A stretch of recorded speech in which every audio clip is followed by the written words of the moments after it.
Hey everyone, it's Ben Hardy here, and in today's video, I'm going to be looking at the Buick Envista. I've been living with this for the last week, and so I'll tell you guys what it's like. Before we get in this video though, as always, link to my car buying guide in the description down below. Let's get into it.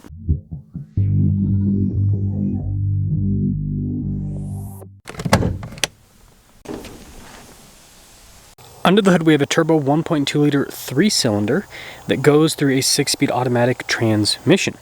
Fuel economy is 20 around town and then 32 on the highway, with power outputs being 137 horsepower and then 162 pound-feet of torque.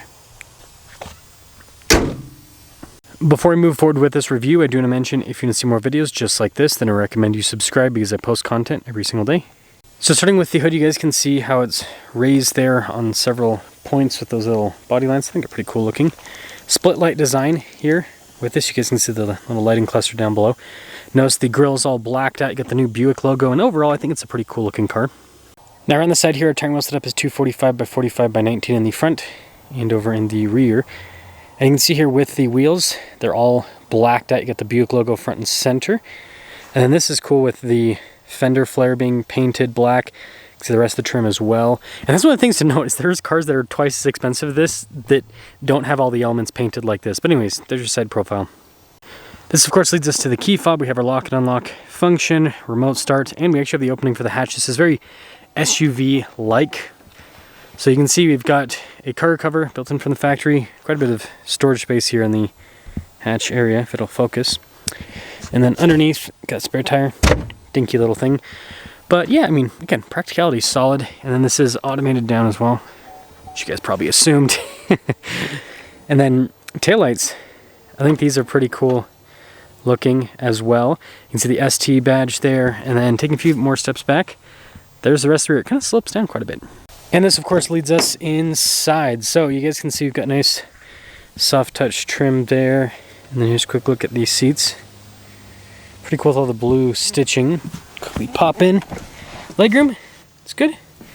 Got a little storage area there. And then it does slope back here, but headroom's decent. And then this leads us up front. So you guys can see here with all of the stitching. And then we've got all of our window controls here as well. Mirror adjustments. There's a quick look at the mirrors to apply this morning. And then got the ST logo. Nice trim all down the center. Power adjustments there. And then we've got our light controls here, soft touch here on the dash too.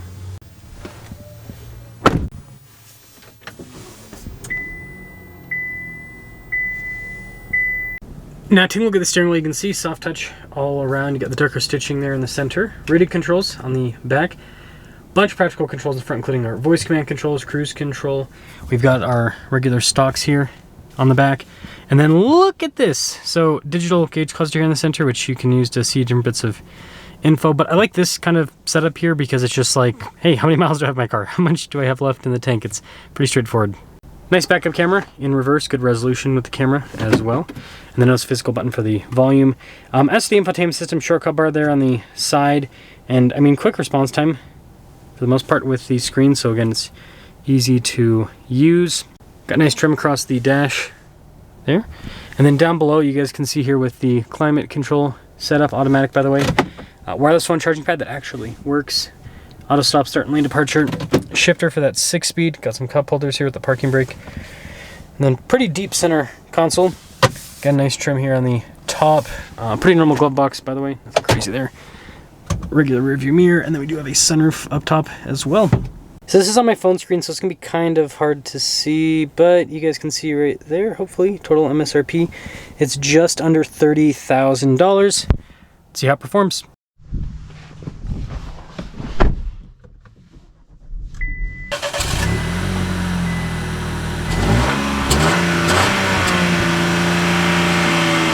Let's talk about visibility before we set off. Here's visibility of the hood, both the mirrors, the rest of the rear.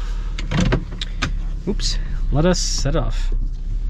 Setting off in the Envista. Look at this. It's actually pretty peppy. So most cars that I review in this segment, I get annoyed pretty quick with how slow they are. Seriously. But this, on the other hand, that has not been the case. It's actually very, very impressive just how quick this is with the acceleration. And again, I think part of that, right, turbocharged helps out. And then also having a 6-speed automatic instead of having a CVT, I think that also helps out quite substantially. Now some other stuff, this is just a nice car. It drives really well. And that's why I've said this in the past with this and then the Chevy Trax sibling. I think these are some of the best affordable cars that you can get while they still have warranty. Obviously, don't know how reliable a 3-cylinder turbocharged engine is going to be long term, but while under warranty, right, who cares? So yeah, it's got good power, the suspension's comfortable, it's got great space. I was able to, I have to carry around quite a bit of stuff on any given day, and I was able to fit all of my stuff in here, no problem. It has SUV-like practicality, power hatch as well. So, and also it's a little bit higher off the ground, so that kind of makes it more like an SUV. It's just a really good all-around affordable vehicle. I've really enjoyed my time with this, and yeah, it really does solidify my take on this as one of the best affordable cars that you can buy.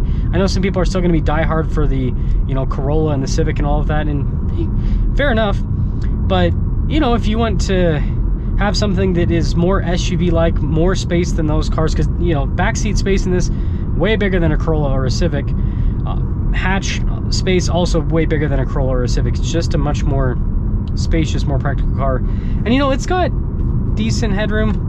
Super tall people might feel kind of uncomfortable, so if you're like, I don't know, 6'4" plus, then this is not going to be as good. But yeah, we'll get a final acceleration and then we'll kind of just cap off the video. But let me know what you guys think about the Envista and the Trax sibling.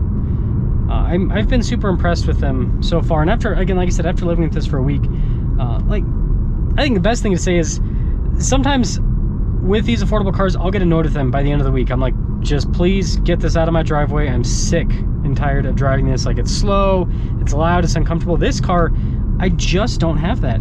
The more I have it, the longer I have it, the more I'm like, yeah, well, I like this. It's nice. Like, I wouldn't mind driving this for another week. So let's get that final acceleration. Again, it's not a rocket ship, but hey, it moves. Not too bad for a 3-cylinder. Let me know what you guys think about the Envista.